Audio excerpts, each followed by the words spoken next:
असतो मा सद्गमय तमसो मा ज्योतिर्गमय मृत्योर्मा अमृतं गमय।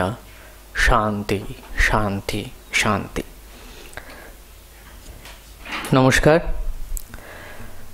आज हरिपद गौरीबाला घोष हाजरा एवं भास्कर गोपेश्वर पाल স্মারক বক্তৃতা। শুরুতেই এদের সম্পর্কে সামান্য কয়েকটি কথা।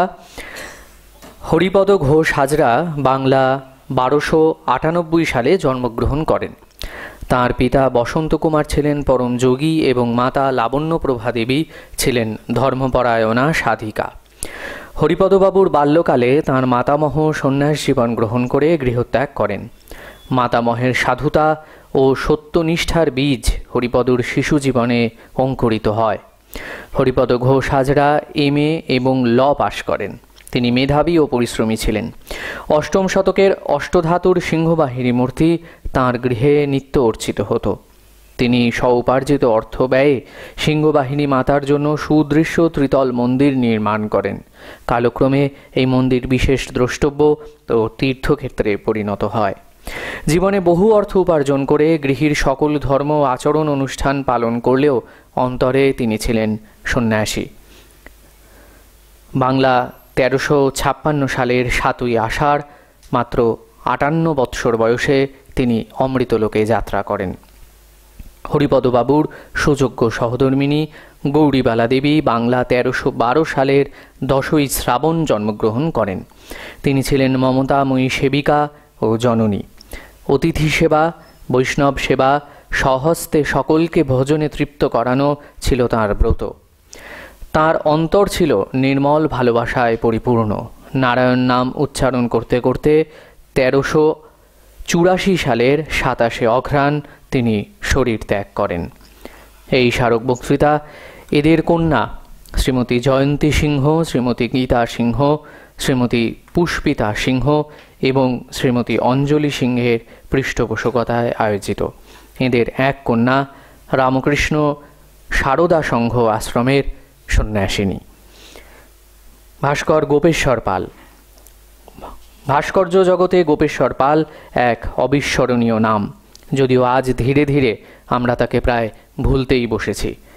1892 অথবা 94 খ্রিস্টাব্দে তিনি জন্মগ্রহণ করেন।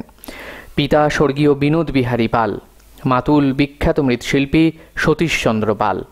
গোপেশ্বর পাল মহাশয় ইতালি থেকে ভাস্কর্য শিখে আসেন এবং অত্যন্ত সাফল্যের সঙ্গে এখানে তার সার্থক প্রয়োগ করেন। জমিদার পরিবারের সন্তান, তার ভালোবাসা ছিল ভাস্কর্য। তাঁর তৈরি মহাত্মা বিজয়কৃষ্ণ গোস্বামীর অপূর্ব মূর্তি কাশীর বিজয়কৃষ্ণ মন্দিরে স্থাপিত আছে। তবে গোপেশ্বর পালের অমর কীর্তি বেলুড় মঠের শ্রী শ্রী ঠাকুরের বিগ্রহ নির্মাণ। শ্বেত শুভ্র ইটালিয়ান মার্বেলে তৈরি এই বিগ্রহ মূর্তিটি গোপেশ্বরবাবু তিলে তিলে গড়ে তোলেন। নিউ দিল্লি কালীবাড়ির অপরূপ মাতৃমূর্তিটি তাঁরই অবিস্মরণীয় কীর্তি। 1944 খ্রিস্টাব্দের 9ই জানুয়ারি ভাস্কর গোপেশ্বর পাল ইহলোক পরিত্যাগ করেন, কিন্তু আজও তিনি অমর তাঁর অক্ষয় কীর্তিগুলির মাঝে। এই স্মারক বক্তৃতা তার পুত্রবধূ শ্রীমতী যমুনা পালের পৃষ্ঠপোষকতায় আয়োজিত। আজ বাংলায় হরিপদ গৌরীবালা ঘোষ হাজরা এবং ভাস্কর গোপেশ্বর পাল স্মারক বক্তৃতা প্রদান করবেন শ্রী অমর মুখার্জি। তিনি এর আগে ইন্ডিয়ান ওভারসিজ ব্যাংকের সিনিয়র ম্যানেজার ছিলেন। সেখানের কর্মজীবন থেকে অবসর নেওয়ার পরেও তিনি নানান রকম সমাজসেবামূলক কাজেও নিজেকে নিয়োজিত রেখেছেন এবং তার সঙ্গে শ্রী রামকৃষ্ণ পরিমণ্ডলের বিভিন্ন বিষয়ের উপর তিনি চর্চা এবং গবেষণা করে থাকেন এবং নানাবিধ অনালোচিত বিষয়ে তিনি আমাদের সামনে সেগুলিকে উপস্থাপন করেন। সেরকমই একটি বিষয় তিনি আজকে আলোচনা করবেন, শ্রী শ্রী মা ও ডাকাত বাবা। আমি তাকে অনুরোধ করি আজকের এই বক্তৃতা শুরু করবার জন্য। ধন্যবাদ। নমস্কার।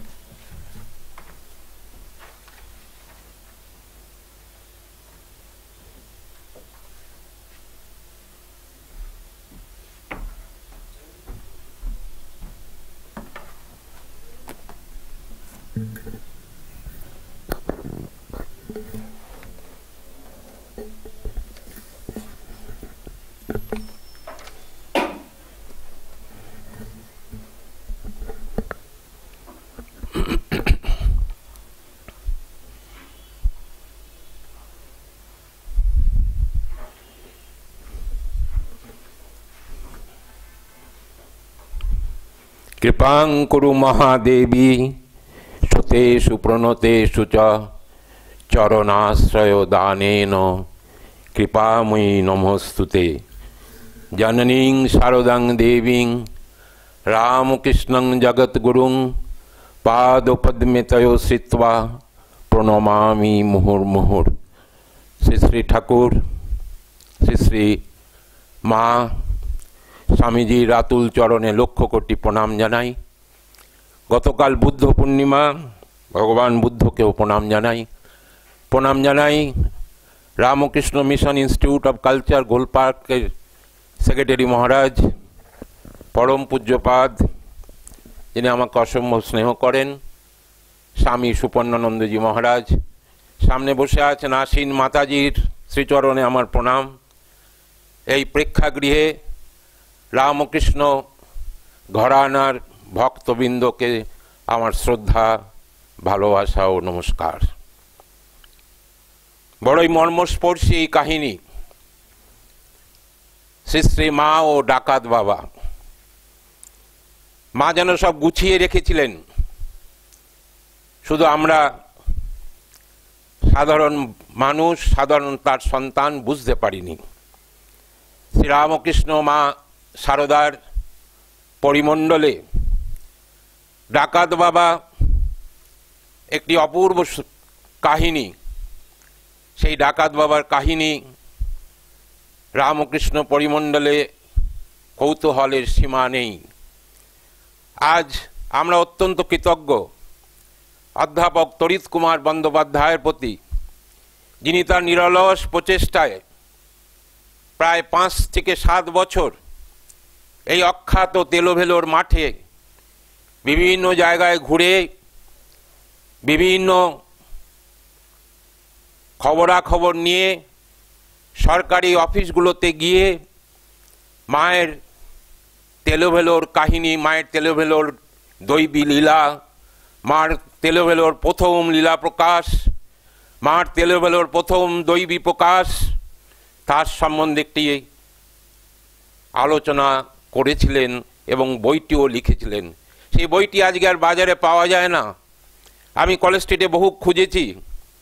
সৌভাগ্য আমার, মায়ের কৃপা, মায়ের আশীর্বাদ বর্ষেছে আমার মাথায় যে আমি এইখানে এই লাইব্রেরিতে বইটাকে পেয়েছিলাম প্রায় বছর 2 আগে। সেই বই থেকে নানাবিধ তথ্য পেয়ে আরও কিছু তথ্য পেয়ে আজকে সন্ধ্যার এই ক্ষুদ্র আমার প্রয়াস। সোজাসুজি যাই আমরা সেই ঘটনায়। 1877 ফাল্গুন মাসের শেষ দিন, সংক্রান্তির দিন, বিশ্বজননী মা শারদামণি দেবী কামারপুকুর থেকে প্রায় 30 জনের সাথে চলেছেন গঙ্গা স্নানে। ঘটনাচক্রে সেদিন মহাপ্রভু চৈতন্যের জন্মদিন ছিল।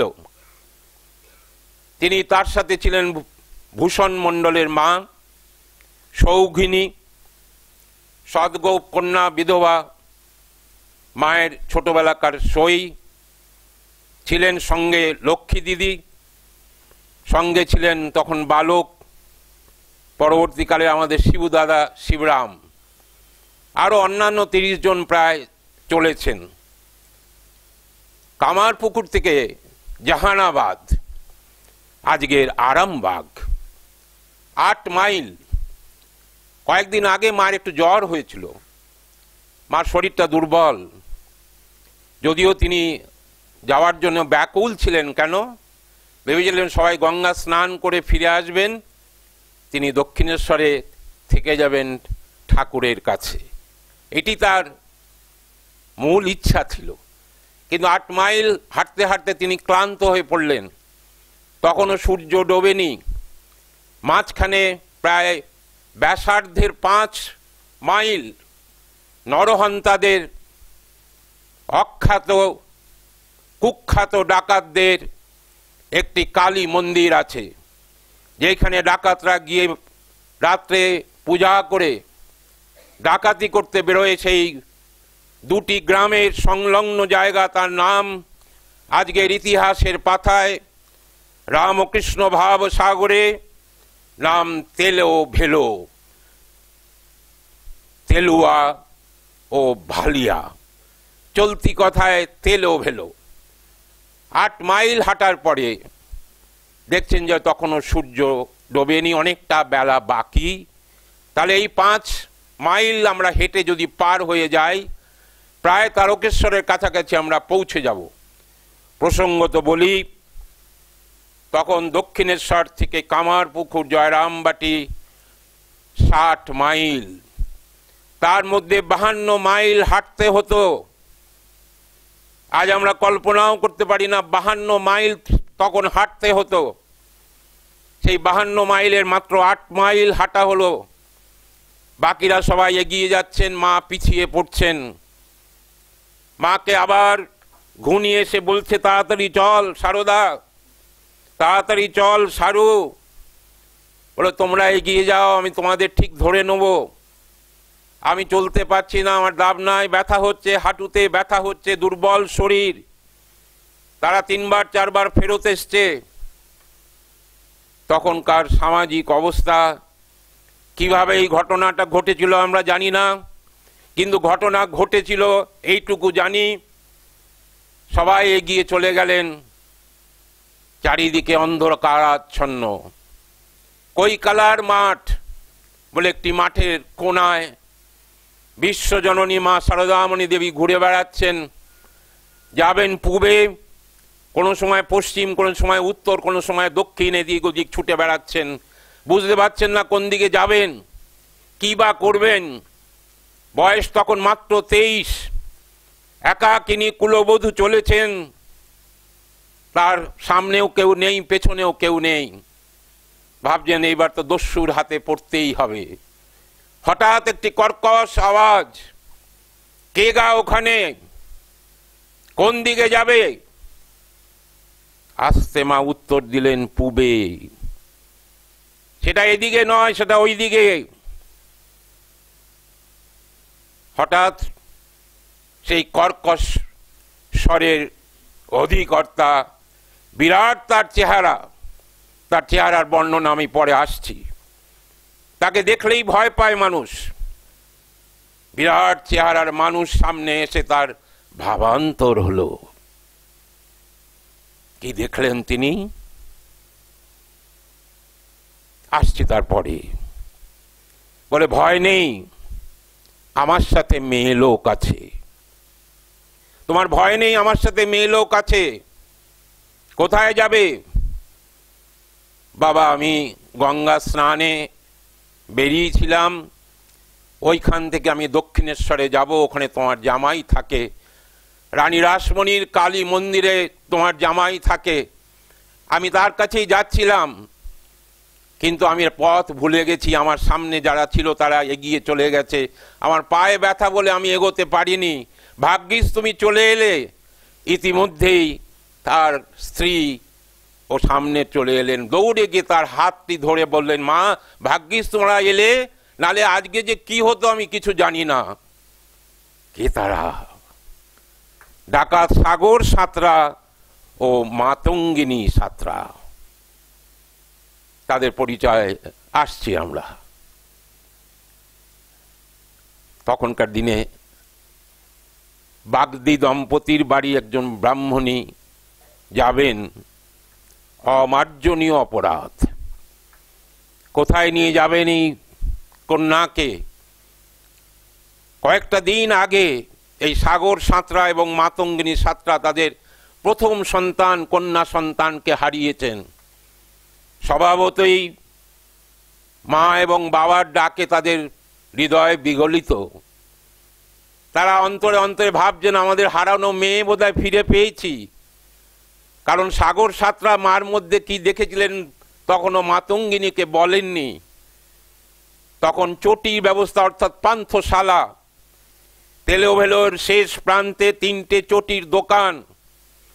চটি মানে পায়ের চটি নয়, এগুলো পান্থশালা। সেখানে মুড়ি, মুড়কি এবং বাতাসা পাওয়া যেত। আর কিছু পাওয়া যাবে না। রাত্রের ডিনার ওই দিয়ে সারতে হবে।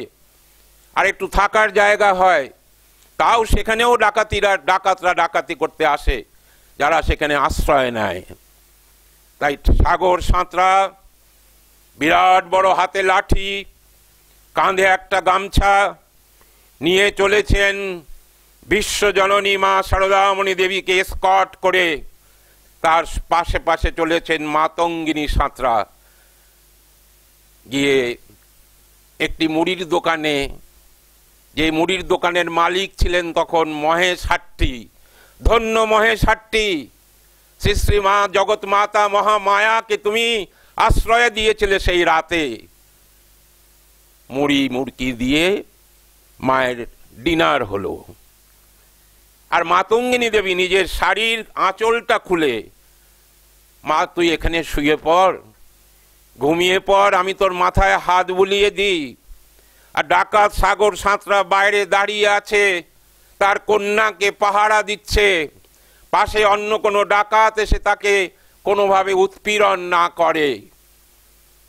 ভোর 4টের সময় উঠে তারা রওনা হলেন তারকেশ্বরের উদ্দেশ্যে।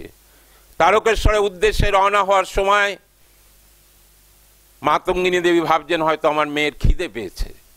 তিনি পাশের ক্ষেত থেকে কড়াইশুঁটি তুলে তুলে এবার হাতে দিচ্ছেন। আর বিশ্বজননী মা সারদামণি দেবী ছোট্ট কন্যার মতন, ছোট্ট মেয়ের মতন আনন্দে আনন্দে কড়াইশুঁটিগুলো ছাড়িয়ে দিচ্ছেন মাতঙ্গিনী দেবী। তিনি আনন্দে কড়াইশুঁটিগুলো খেতে খেতে হাসতে হাসতে যাচ্ছেন।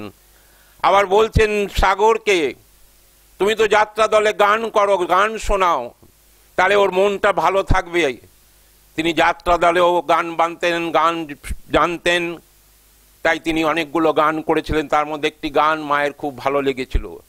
বেলা প্রায় 8:30 তারকেশ্বরে পৌঁছালেন বিশ্বজননী মা সারদামণি দেবী তার ডাকাত বাবা এবং ডাকাত মাকে নিয়ে। তখন মাতঙ্গিনী দেবী বলছেন, সারা রাত আমার মেয়ের কিছু খাওয়া হয়নি, তুমি যাও তারকেশ্বর মন্দিরে পূজা দাও, আর আমার মেয়ের জন্য চাল ডাল নুন তেল যা লাগবে আর ভালো মাছ নিয়ে আসবে, আমি রান্না করে আমার মেয়েকে খাওয়াবো। ইতিমধ্যে বাকি লোকেরা, সহযাত্রীরা যারা খুঁজে বেড়াচ্ছিলেন মাকে, তারা এসে সেখানে উপস্থিত হলেন। তারা আনন্দে, মাকে দেখে আনন্দে আত্মহারা। মা মাতঙ্গিনী দেবীকে দেখে বলছেন, উনি আমার মা, উনি যদি বাবার উনি যদি না এসে পৌঁছেতেন কালকে কি হতো আমি বলতে পারতাম না। তারা সবাই মিলে আনন্দ করে খেতে লাগলেন, আনন্দ করে রান্না হলো, খাওয়া হলো। এক রাত্রে এমন কি সম্পর্ক তৈরি হলো, ডাকাত বাবা ডাকাত মাও কাঁদছেন, বিশ্বজননী মা সারদামণি অশ্রু বিসর্জন করছেন। ডাকাত বাবা বলছেন, মারে আজকে যদি বোঝাই মেয়ে লোকটা আমার না হতো, আজকে আমি তোকে বাবার কাছে ছেড়ে আসতাম, তোকে আমি একা ছেড়ে দিতে চাইছিলাম না, কিন্তু কি করব বল।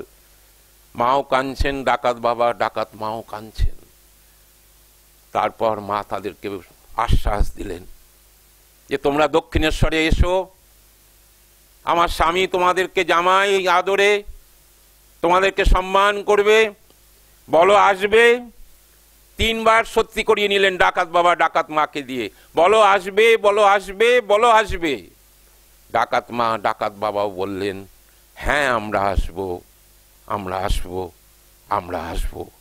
সত্যি সত্যি পরবর্তীকালে ডাকাত বাবা ডাকাত মা বহুবার দক্ষিণেশ্বরে 3-4 বার গেছেন। ঠাকুর তাদেরকে জামাইয়ের ন্যায় তাদেরকে শ্রদ্ধা ভালোবাসা দেখিয়েছেন। তারাও মেয়ে জামাইয়ের জন্য মিঠাই জামা কাপড় সব নিয়ে যেতেন। কে ডাকাত বাবা? আপনাদের সকলের মনে কৌতূহল, কে ডাকাত বাবা, কে বা ডাকাত মা? সত্যি কি তিনি ডাকাত? তিনি ডাকাত নন। কখনো কখনো তিনি ডাকাতি করেছেন পেটের জ্বালায়। ডাকাত সাগর সাঁতরা, বিশাল তার চেহারা। তড়িৎ কুমার বন্দ্যোপাধ্যায় লিখছেন প্রায় 6.5 ফুটেরও বেশি, যেটুকু উনি যেখান থেকে খবর জোগাড় করেছেন। হাতে একটা লাঠি, 2 হাতে রৌপ্য বলয়, কেশ রাশি প্রায় ঘাট ছাড়িয়ে যায়, আর তার পিঠের পোর্শনটা নিচের দিকটা মোটা অনেকটা, যেটাকে আমরা কক্সিস বোন বলি মেডিকেল সায়েন্সে। সেটা অনেকটা উঁচু ছিল। তাদের লোকজন বলতো এ খুব বীর, ওর ওটা লেজ, এবং কখনো কারো কাছে হার মানেননি। যখন স্নান করতে যেতেন 1 ঘন্টা ধরে তার সর্ষের তেল মাখতেন শরীরে, সঙ্গে সঙ্গে সেই লাঠিটাকেও তেল মাখাতেন। ভালো লেঠেল ছিলেন, গাছে উঠতে পারতেন, অসম্ভব পারদর্শী ছিলেন গাছে উঠবার সময়। তাল গাছের রস তেলে এবং ভেলেতে, অর্থাৎ তেল ও ভেলোতে, কেউ সাগরের অনুমতি ছাড়া কেউ তালের রস পেত না। একবার জনশ্রুতি আছে, একটি ষাঁড় ঢুকে বহু বাচ্চাকে তাড়া করছে, তখন তার লাঠিটাকে সে ফেলে দিয়ে সামনে একটা খেজুর গাছকে নিজের শক্তি দিয়ে উপড়ে ফেলে সেই ষাঁড়কে তাড়া করে গ্রাম থেকে তাড়িয়ে দিলেন। এরকম ছিল তার শক্তি। মাছ ধরাতেও তিনি ছিলেন অসম্ভব পটু, মাছ ধরতেও খুব ভালোবাসতেন। যখন আমরা আরামবাগ মহকুমার রেকর্ড থেকে দেখতে পাই যে তেলোভেলো গ্রামটি অত্যন্ত নিচু। আপনারা অতীতে দেখেছেন 1978 সালে খানাকুল, হুগলির খানাকুল প্রায় ডুবে গিয়েছিল। এই খানাকুল সংলগ্নই হচ্ছে তেলেভেলো, এবং আরও অনেক গ্রাম আছে সেখানে। আর এই তেলোভেলো শুধু মা গিয়েছিলেন বলেই আজকে ইতিহাসের পাতায় আসেনি। তেলেভেলোর সামনেই বনমালীপুর, সেখানে ঈশ্বরচন্দ্র বিদ্যাসাগর মহাশয়ের পূর্বপুরুষরা থাকতেন। তার থেকে 3 মাইল দূরে রাধানগর, যেখানে ভারতবর্ষের জনক যুগস্রষ্টা রাজা রামমোহন রায়ের জন্মস্থান। তার 2 মাইল দূরে দক্ষিণে সারাটি মায়াপুর, যেখানে ভগবান শ্রীরামকৃষ্ণের মাতৃদেবী চন্দ্রামণি দেবীর জন্মস্থান এবং তার পিত্রালয়। কাজে তেলেভেলোকে কেন্দ্র করে রামকৃষ্ণ ভক্তমণ্ডলীতে কৌতূহলের ভাবনার সীমারেখা নেই। সাগর নাম তার কেন সাগর? 1849 সালে মকর সংক্রান্তির দিন তার জন্ম। 5টি ভাই বোনের মধ্যে বাকিদের কোনো খবর আমরা জানি না। বাবা মথুর, মাতা তারা রানী। দেহটা ছিল অনেক বড়, তাই তাকে সাগর বলা হতো। আর মকর সংক্রান্তির দিন তার জন্ম বলে তাকে সাগর নাম দেওয়া হয়েছিল। বিবাহ যখন হয়, কিছুদিন এমন একটি কন্যা সন্তান জন্ম হয়। কন্যার নামকরণের আগেই সেই কন্যা ইহলোক ত্যাগ করে। তারপরেই বিশ্বজননী মা শারদামণি দেবীর সাথে তাদের সাক্ষাৎ। তার 8 বছর বাদে 3টি সন্তান হয়, 2টি পুত্র সন্তান বিহারী এবং মেহারী। এবং 4র্থ সন্তান দুর্গাবালা, একটি কন্যা। ভগবান শ্রীরামকৃষ্ণদেব, মা শারদা দেবীর আশীর্বাদ ধন্য এই তেলোভেলো গ্রাম। তাদের জীবনটাও ভারী সুন্দর পরবর্তীকালে হয়েছে, আমরা সেই জায়গায় আসছি। এখানে সব থেকে বড় যে ঘটনাটা আমাদের জানা দরকার, আজকে তেলোভেলো গ্রামে মায়ের যে মন্দির প্রতিষ্ঠা হয়েছে, মায়ের যে আশ্রম প্রতিষ্ঠা হয়েছে, সেই কাহিনীও কিন্তু বড় মর্মস্পর্শী। আসবো আমরা সেখানে। তার পেছনে সব থেকে বড় কীর্তি যার, মায়ের সাক্ষাৎ শিষ্য কিশোরী মহারাজ স্বামী পরমেশ্বরানন্দজির। স্বামী পরমেশ্বরানন্দজি একদিন মায়ের কাছে দাঁড়িয়ে রয়েছেন। তিনি তার স্মৃতিচারণায় লিখেছেন একটা জায়গায় যে তিনি দাঁড়িয়ে আছেন, সেখানে একটি যুবক এসে দাঁড়িয়েছিল। যুবক এসে মাকে বলছে, যে যখন এসে মাকে বলেছে দীক্ষা দাও, মা দীক্ষা দিয়েছেন, যেভাবেই মা থাকতেন। সেদিনকে মার শরীরটা ভালো ছিল না। তখন তিনি বলছেন যে তুমি আমাকে দীক্ষা দেবে? সে চিৎকার করে বলছে, বলে বাবা আজকে দীক্ষা দিতে পারবো না, আমার শরীরটা ভালো নেই। কিশোরী মহারাজকে ডেকেছিলেন, মা কিছু নির্দেশ দিচ্ছিলেন। তখন সেই ছেলেটি চিৎকার করে বলে, ডাকাতের মেয়ে হতে পারো, ডাকাতের মেয়ে হতে পারো, কিন্তু ডাকাতের মা হতে পারো না। চমকে গেলেন মা সারদা। কে তুমি? আমি তোমার ডাকাত বাবার সাগর সাঁতরার ছেলে মেহারি। মা আনন্দে উৎফুল্ল হয়ে সঙ্গে সঙ্গে তাকে দীক্ষার ব্যবস্থা করলেন। কিন্তু মেহারি বেশি দিন বাঁচেননি। আমরা সেই ঘটনা বিহারীর ছেলে কৃষ্ণপদ সাঁতরা তাদের পরবর্তী প্রজন্মে সামান্য কয়েকজন মানুষের সাথে তড়িৎ কুমার বন্দ্যোপাধ্যায় দেখা করতে পেরেছিলেন। তারা সামান্য কয়েকজন এই ঘটনাগুলোকে বলেছিলেন। কি অপূর্বভাবে মা তাকে দীক্ষা শুধু দিলেন না, তাকে আশীর্বাদ করলেন যে যা, আমি তোকে মুক্ত করে দিলাম। হ্যাঁ, কিছুদিনের মধ্যেই তার জীবন চলে গিয়েছিল। তাই বিহারীরই বংশধরেরা কেউ কেউ এখনো আছেন এদিক ওদিক ছিটিয়ে, আর দুর্গাবালা দেবীর বংশধরেরা কিছু কিছু ছিটিয়ে ছিটিয়ে আছেন। আসি আমরা তৃতীয় পর্যায়ে, আশ্রম অবস্থিতির ঘটনায়। বড়ই মর্মস্পর্শী। সুদূর চিকাগো থেকে হাজির হলেন 1964 সালে অগ্নিস্ফুলিঙ্গ স্বামী নিখিলানন্দজি, মায়ের মন্ত্র শিষ্য স্বামী সারদেশানন্দজি ও বরদা মহারাজ। তারা ঘরে ঘরে গেছেন, জায়গায় জায়গায় খোঁজ করেছেন, বারবার বলেছেন এখানে মায়ের আসন হবে, এখানে মায়ের আসন হবে, এখানে মায়ের আসন হবে। সমস্ত যুবকদের উদ্বুদ্ধ করেছেন। তখন অর্থনৈতিক অবস্থা ভালো ছিল না। বৃষ্টি হলে জল জমে যেত, বহু গবাদি পশু হারিয়ে যেত। অনেক সময় অনেক ছোট ছোট শিশুও বন্যার জলে হারিয়ে গেছে, এরকম জনশ্রুতি আছে। এমতো অবস্থায় 3 যুবক, অজিত বন্দ্যোপাধ্যায়, সুধীর দত্ত ও অলোক বন্দ্যোপাধ্যায়, 3 জন গেছেন পরম পূজ্যপাদ স্বামী পরমেশ্বরানন্দজির কাছে জয়রামবাটিতে 1965 সালের 4 মার্চ। পরমেশ্বরানন্দজি যখন তাদের পরিচয় পেলেন, হঠাৎ উঠে দাঁড়িয়ে বলছেন, ওরে কে কোথায় আছিস, পালা, তেলোর থেকে ডাকাত এসছে, তেলোর থেকে ডাকাত এসছে। রসিকতা করলেন। অর্থাৎ তেলোতে যারাই থাকে তারাই ডাকাত, এরকম একটা ভাব, এটা রসিকতা করলেন। তারপরে তাদেরকে বসতে দিলেন, তাদের সাথে কথা বললেন। বলে, হ্যাঁ রে, ওই মাঠটা কি এখন এরকম আছে? ওখানে কি এখনো চাষ হয়?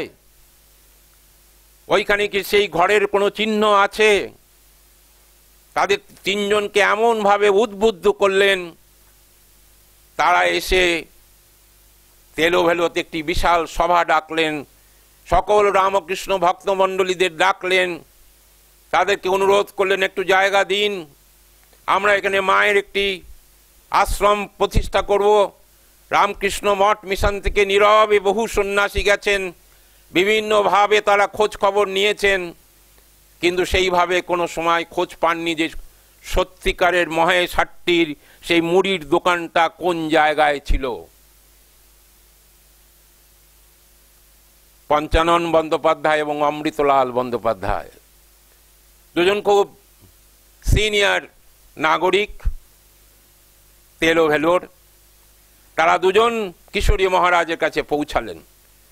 কিশোরী মহারাজকে অনুরোধ করলেন, মহারাজ আপনি একবার তেলোভেলোতে আসুন, আমাদের বিশ্বাস যে আপনি এলে আমাদের এই কৌতূহলের রসন হয়তো হবে। মহারাজ সম্মত হলেন। মহারাজ তখন শরীর খুব ভালো নেই, তখন অধ্যক্ষ মহারাজ। আমার সৌভাগ্য, আমি এবং আমার স্ত্রী সম্ভবত 1978 সালে বা 79 সালে তাকে দর্শন করতে পেরেছিলাম জয়রামবাটিতে। তখন তিনি খুব অসুস্থ। তখন অধ্যক্ষ হয়েছেন স্বামী গৌরী সরানন্দজি রামময় মহারাজ। তিনি একটা লাঠি নিয়ে একটি লাঠি নিয়ে 3টে রাত কাটালেন। মা যেই গ্রামে রাত কাটিয়েছেন আমি রাত কাটাতে পারবো না। 3টে রাত বিভিন্ন জায়গায় ঘুরলেন, বিভিন্ন জায়গায় লোকের সাথে কথা বললেন, সরকারি অফিসে গেলেন, বিএলআরও অফিসে গেলেন, পুলিশের ডায়েরিতে পুলিশের রেকর্ড দেখতে গেলেন, কোথাও কিছু পেলেন না, কোথাও কিছু পেলেন না। একটু মনমরা সন্ন্যাসী মহারাজ হাতে লাঠি নিয়ে ঘুরতে ঘুরতে একটি পুকুর পাড়ে, কোন একজন বৃদ্ধ বলেছিলেন যে 3টে চটির দোকান ছিল পুকুর পাড়ে। তখন তিনি পুকুর পাড় দিয়ে হাঁটতে হাঁটতে হঠাৎ একটা জায়গায় শিহরণ অনুভব করলেন। স্বামী পরমেশ্বরানন্দজি যেন মা যেন সব গুছিয়ে রেখেছেন, মাই যেন বলে দিলেন, কিশোরী বাবা আর এগোস না, এইখানটায় আমি রাত্রিবাস করেছিলাম, দ্বিতীয় রাত্রিবাস।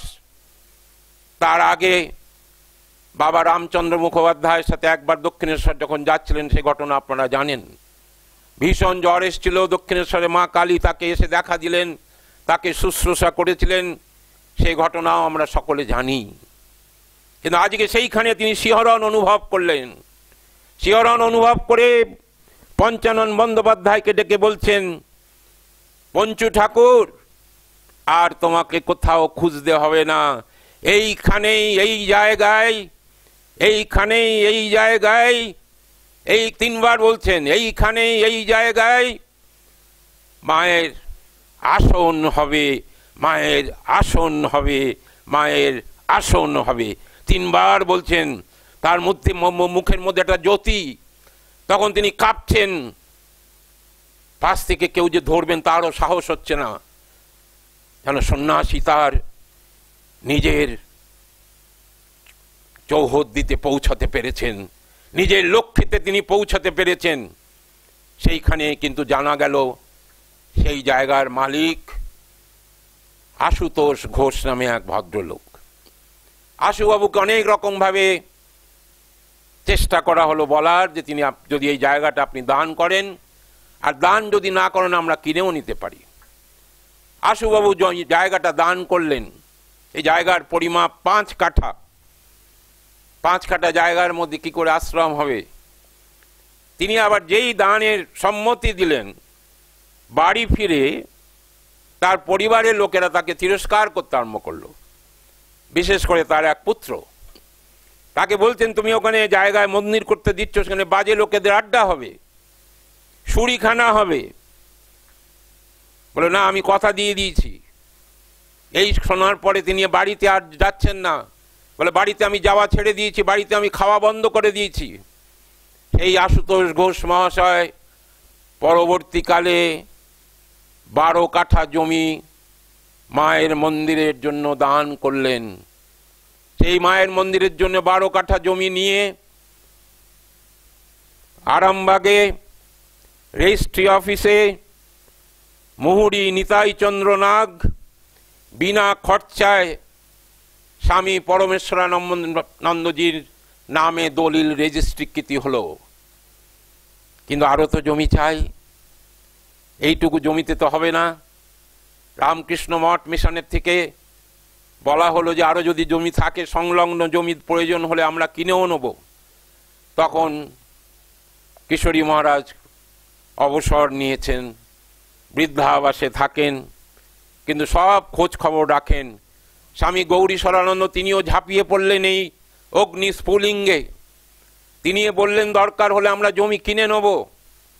এখন সংলগ্ন প্রায় 3.5 বিঘার মতন জমিতে আশ্রম সৃষ্টি হয়েছে 1965 সালে।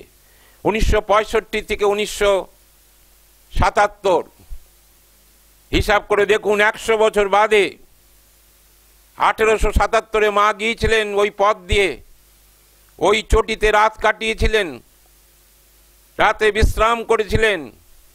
ঠিক তার থেকে 100 বছর বাদে বুদ্ধ পূর্ণিমার দিন, কিরকম কোইন্সিডেন্ট।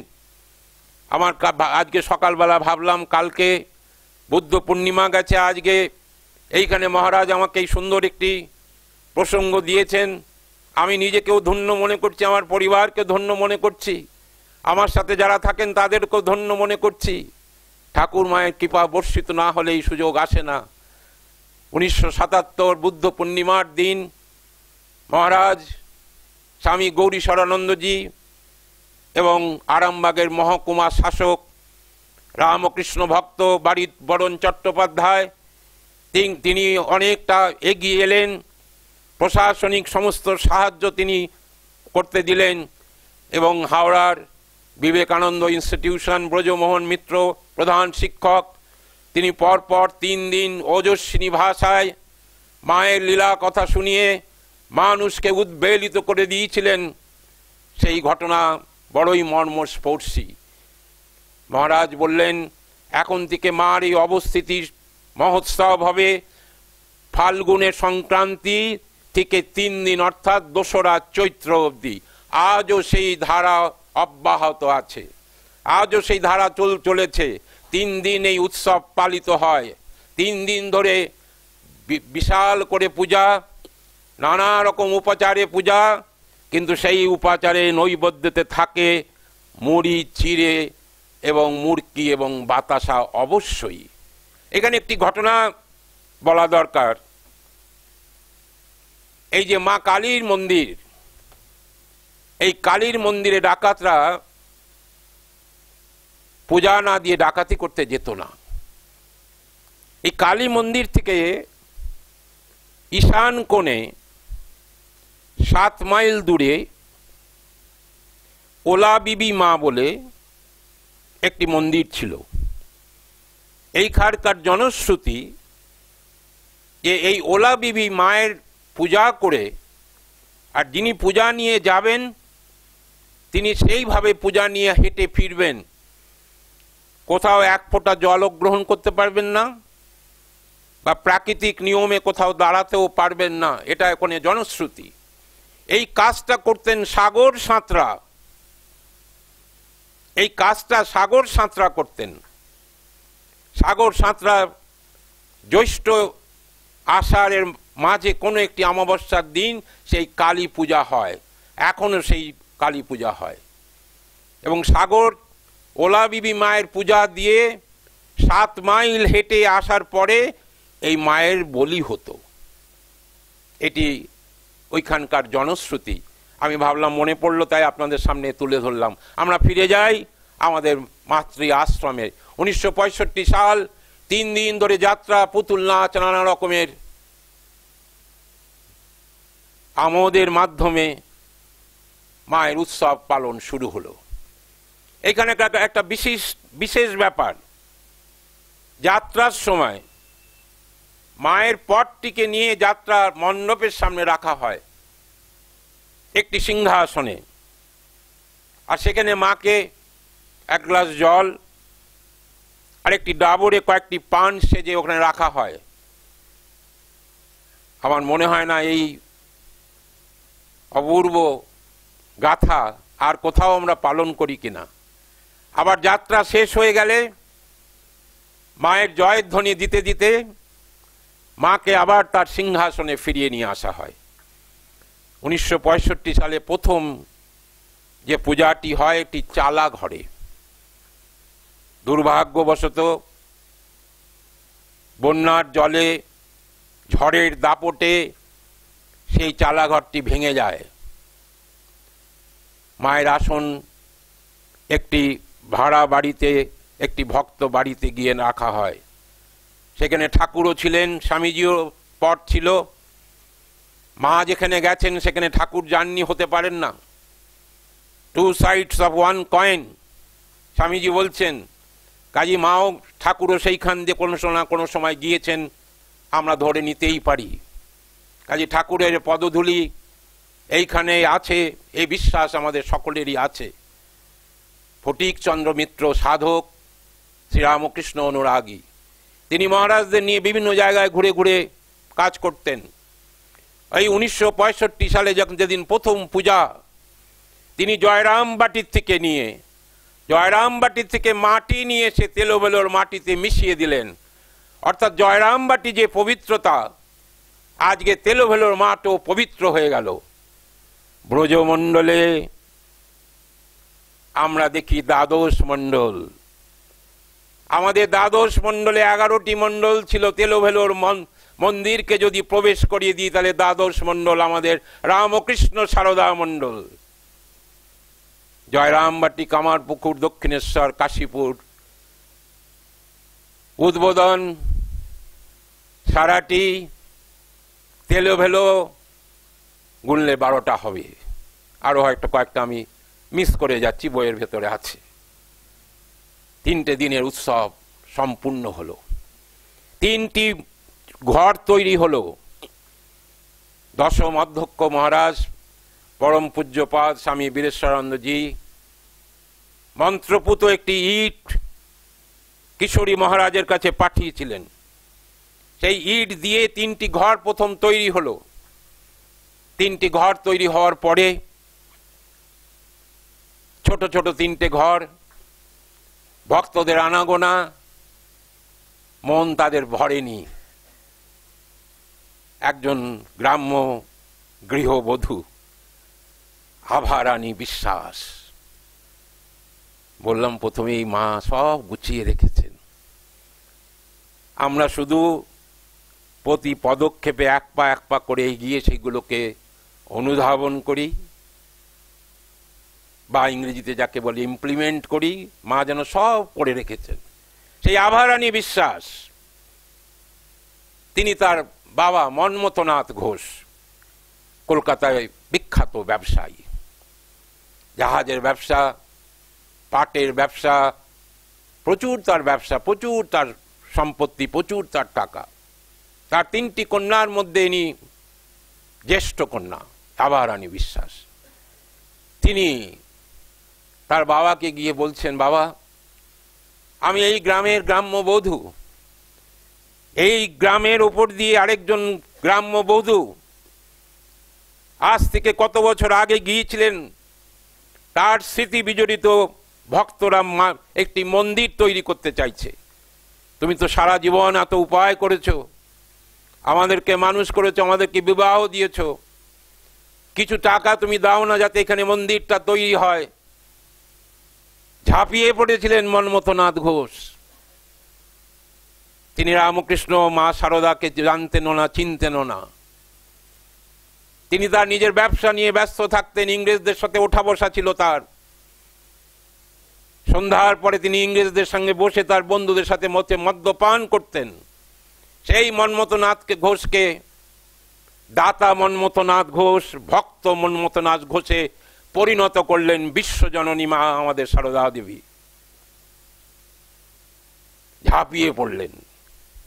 এই কলকাতার একজন, কলকাতা এখন মিউনিসিপ্যাল কর্পোরেশন বলি আমরা, তখন কলকাতা কর্পোরেশন ছিল, তারই একজন LBS ফ্রি কস্টে মুকুল রায় চৌধুরী, তিনি তার প্ল্যানিং করলেন এবং লেবার কন্ট্রাক্ট দিলেন একজন মুসলিম ভক্ত মোহাম্মদ আলম। 10 জন রাজমিস্ত্রির হেড মিস্ত্রি মোহাম্মদ আয়ুব। কল্পনা করুন, আজ হিন্দু মুসলমান, ইহুদি খ্রিস্টান, শিখ বুদ্ধ পূর্ণিমার দিনে মায়ের মূর্তি স্থাপন হয়েছিল 1977 সালে। সর্বধর্ম সমন্বয়ের এ মনে হয় আরেকটি দিক। আমরা 1886 পয়লা জানুয়ারি ঠাকুরের কল্পতরু দিবস পালন করি। হয়তো আগামী দিনে 1877 ফাল্গুনের শেষ দিনে মহামায়ার দৈবী রূপের আমরা হয়তো পালন করব খুব শীঘ্রই। 2 বছর লাগলো, রাত দিন কাজ করেছেন। প্রসঙ্গত বলে রাখি, মোহাম্মদ আলম লেবার কন্ট্রাক্টরদের, লেবারদের টাকা দিতে বলতেন কিশোরী মহারাজ তার প্রতিনিধিদের, নিজে একটা পয়সা ছন্নি। মায়ের মন্দির, তার থেকে আমি কোনো পারিশ্রমিক নিতে পারবো না। 2 বছর তিনি অন্যান্য কাজের মাধ্যমে ফিরে ফিরে এসে কাজগুলো দেখেছেন। অপরূপ সুন্দর আজকে মন্দির তৈরি হয়েছে, কজন আমরা তার খবর রাখি?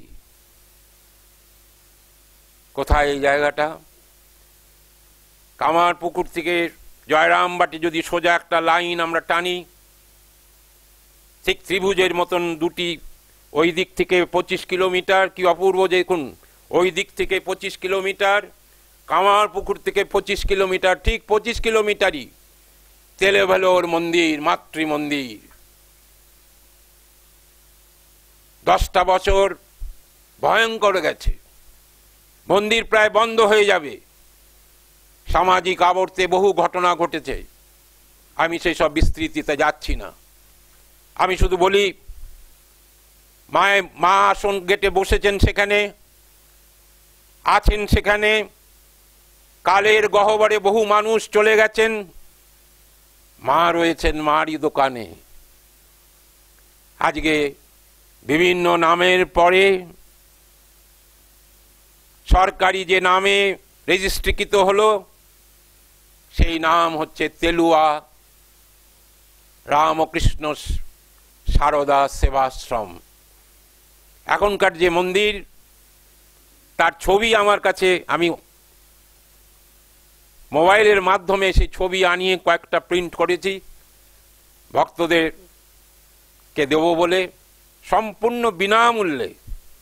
আপনারা যদি মনে হয় একটা করে ছবির কপি আমার কাছ থেকে নিতে পারেন। এখানে যারা ভক্তরা রয়েছেন, আমার বিশ্বাস যে সবার হাতে আমি এই ছবি পৌঁছে দিতে পারবো।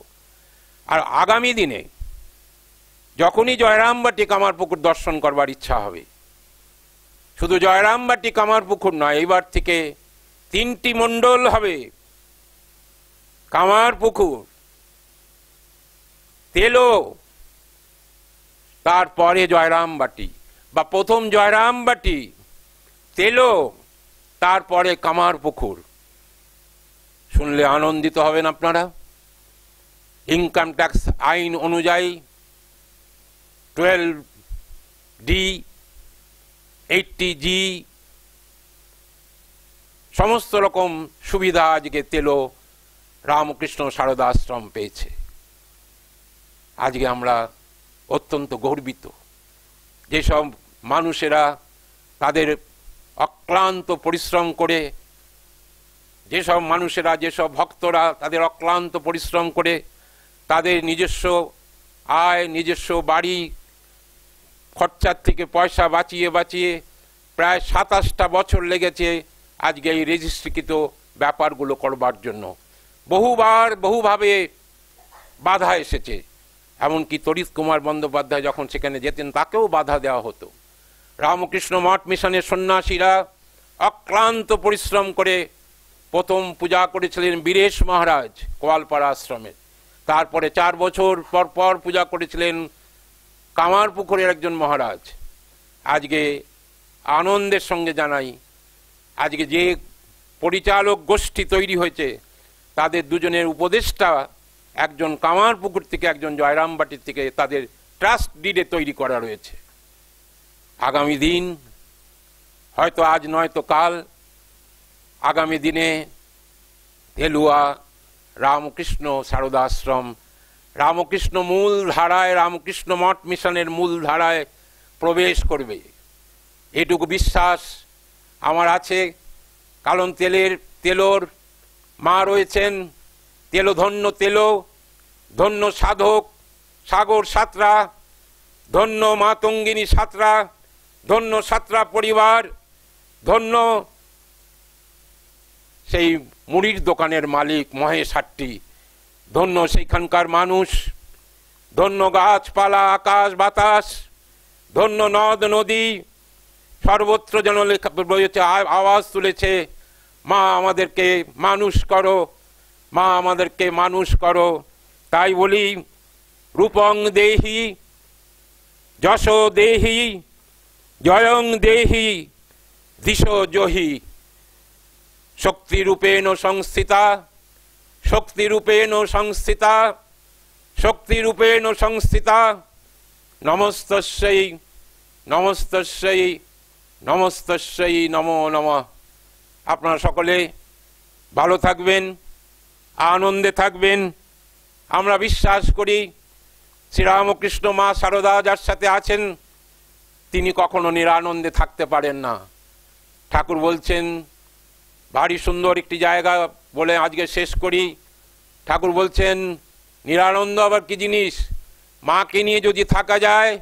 আজকে আমরা এই কলিযুগের কঠিন সময়, চারিদিকে যখন ধর্ম নিয়ে মারামারি হানাহানি, তখন মনে পড়ে মার সেই কথা, আমার আটা যদি কেটে দিই সবটাই মার, আমার জীবনও মায়ের পায়ে নিবেদিত, আমার জীবনও ঠাকুরের পায়ে নিবেদিত। এই যদি আমরা আজকে ভাবতে পারি, আজ যদি আমরা এই কল্পনা করতে পারি, তাহলে আমাদের মনে আর কোনো কষ্ট নেই। আজ আপনারা সকলেই যারা এসেছেন তাদের সকলে দীর্ঘ জীবন কামনা করি। আমি কামনা করি আপনারা সবাই সুস্থ থাকুন, ভালো থাকুন। এরকম আবার সুযোগ হলে আপনাদের সামনে আমি দাঁড়াবো, এই বলে আপনাদের সকলের আশীর্বাদ প্রার্থনা করে, আপনাদের সহযোগিতা প্রার্থনা করে, আপনাদের ভালোবাসা প্রার্থনা করে আজ এখানেই শেষ করলাম। নমস্কার, নমস্কার, নমস্কার।